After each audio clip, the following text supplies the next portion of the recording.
And now, for the best part of this video, the disclaimer footage.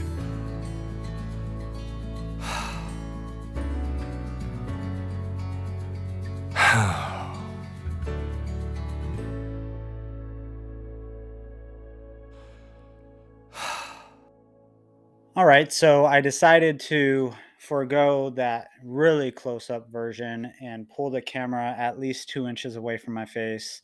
Sorry to my one subscriber, my legion of subscribers. But I'm gonna go with some type of a background. I don't know. It's just so boring to me. But the good news is I did get a microphone, so hopefully this audio is at least better quality. Luckily for you, I have gotten at least 2 times as good at doing these videos, and um, maybe not that good, and maybe not performing in front of them, but the editing,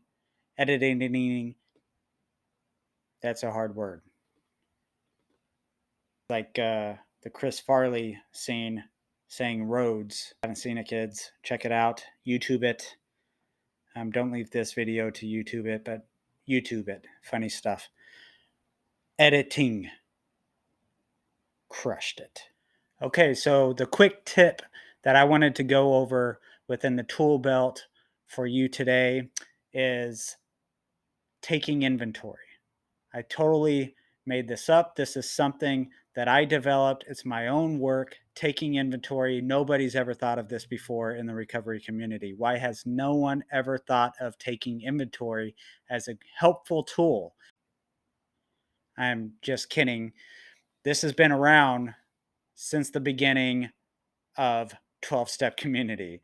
And I think before that within the Oxford group, because it's very helpful to get grounded and check in with yourself just to kind of see where you're at. I highly recommend you to do a daily inventory. So let's go over 3 aspects of inventory taking that I suggest.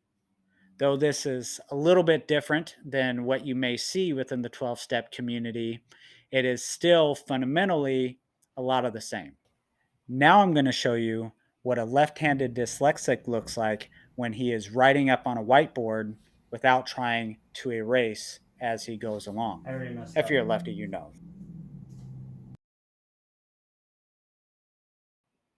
On part 1 of problems, I want you to be able to address what foundational needs and what evolved needs are not being addressed for you. If you are unaware of what I'm talking about within the foundational needs and the evolved needs, I'm going to leave a link here so that you can begin to see what that is. What pillars are not being addressed? Is it the evolved needs? Is it the foundational needs? Is it a little mix of both? Are there aspects within the foundational needs like survival, physiological that you're not taking care of? Sleep could be it. It could be nutrition. It could be exercise, these sort of things. I want you to begin to identify within the problems what pillars are not being addressed. And then once you've identified what pillars need to be addressed or are being unmet, then I want you to analyze.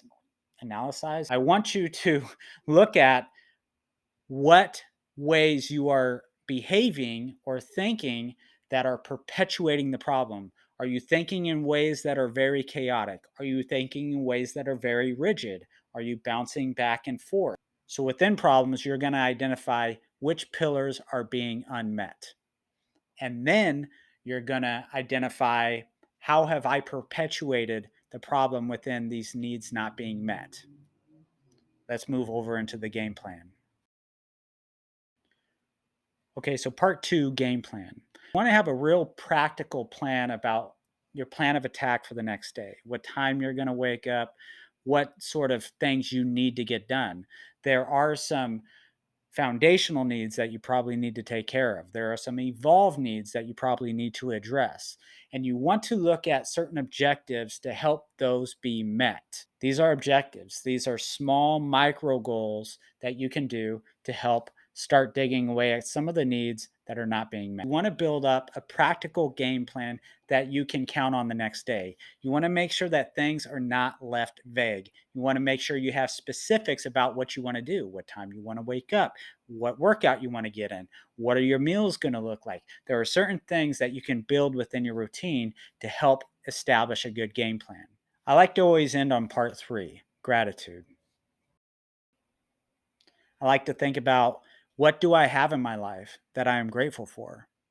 So not only am I acknowledging the things that I appreciate and I'm grateful for, I also want to acknowledge, how am I doing at showing my gratitude or showing my appreciation. So, for example, if I'm grateful toward my wife or I'm grateful toward my children, something like that, am I making sure that they understand that I appreciate them? I pick at least one thing and maybe up to five things. You don't want to stay up all night thinking about this gratitude list. It's important to know that you really feel the gratitude here. You're not faking it. Like, I hear people all the time, I'm just grateful to be alive. And they don't seem like they're grateful to be alive. It seems like they're just saying it because that's something that they're supposed to say and supposed to feel, but it doesn't look like they actually feel that. Find something that you actually do feel gratitude for or do have appreciation for. Don't fake it. Be real here. And if you have a higher power, and you haven't yet acknowledged your gratitude and appreciation towards that higher power, now is the time to do it.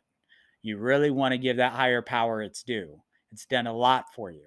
It's done a lot behind the curtain that you're even unaware of that it's done for you. So make sure you show gratitude towards your higher power if you have one. So I'm pretty bad at ending these things, so I'm just going to end it now.